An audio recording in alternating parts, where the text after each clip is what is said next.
All right, it's time for my take on Civil War. It was certainly an interesting movie.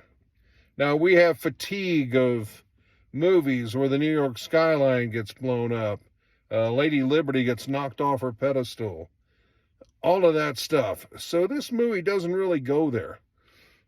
You know, like you see in the movie poster, you see Lady Liberty's torch. This really is a feel for what happens on Main Street America, the backwoods. And when you talk about the Civil War, I think you really, if you look back to the one in the rearview mirror that has happened, if you travel along the Mason-Dixon line, and I lived along the Mason-Dixon line for a couple of years, it gives you a completely different feeling for the Civil War.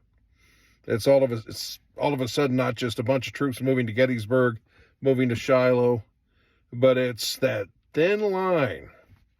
And it's mind-boggling. Towns changed hands 70 times or more.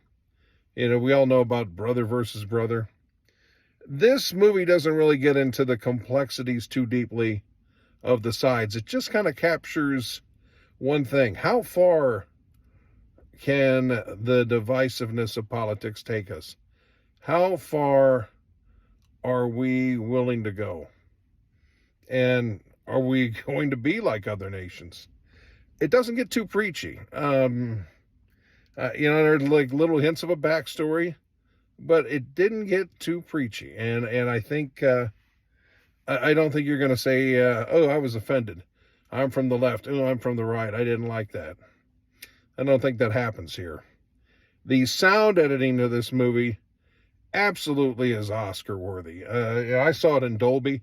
I wanted to see it in IMAX, but the Dolby sound of the madness, and I'll tell you what, if you're a veteran who has a little bit of a PTS, I know that they've tried to drop the D a little bit on that. If you have PTSD, it may not be the best to be in some kind of high quality sound theater. It's a little much. It's intense. It's heavy.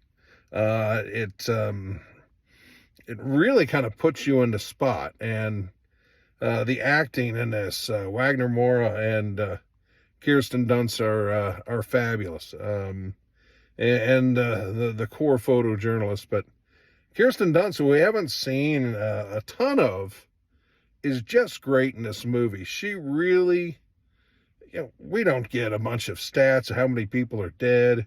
We don't get any kind of math on the human impact of this war. We certainly see some grim things. But the thing that really tells us what it's like, Kirsten Dunst wears it all over her face. She is fantastic in this role. I can't say enough. Can't say enough about her.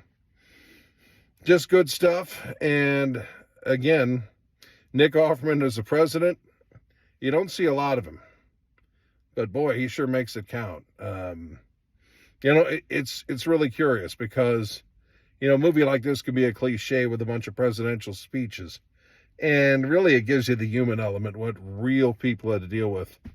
But it would have been interesting even to have more Nick Offerman.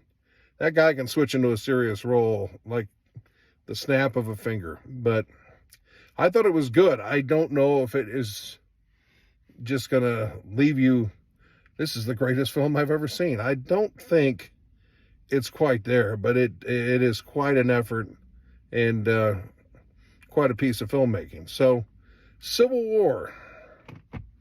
I'm torn between 3.5 and 4 points. 4 stars, I should say. I'll give it a 4 on the strength of the actors in that vehicle, the 4 photographers. I'll give it a 4 based on their work alone. And, I thought it was a decent plot, a decent script. And they took care of it. They took care of the story. And they didn't overplay their hands at all in any aspect of this film. So, Civil War, I'd check it out. I'm all for it. Revolutionary piece of film in some respects, but just good stuff.